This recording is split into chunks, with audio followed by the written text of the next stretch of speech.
It's always the left leg which is carrying. Yes, because I make it very short. The right side is in a way attributed to the energy through an energy flow top down. That's an idea, and that's how it should be carried out. A little bit also attributed to the male qualities. Yes, that must be like this, and we carry it through.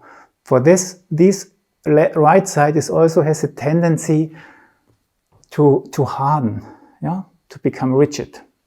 The left energy, which can be a little bit more attributed to female qualities, has an archetype, more a receiving quality, and also listening. So what's happening is a connection to the earth and taking things up.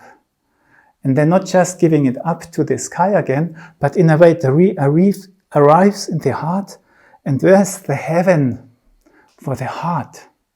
The heaven for the heart is not up there anymore. The heaven for the heart, that's you and the others.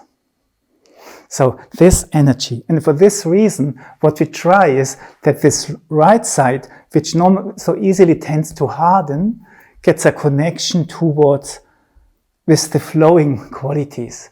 We want to bring this side into a flow. And we want that these receiving forces, these qualities which nourish the hearts from down there, come into action more.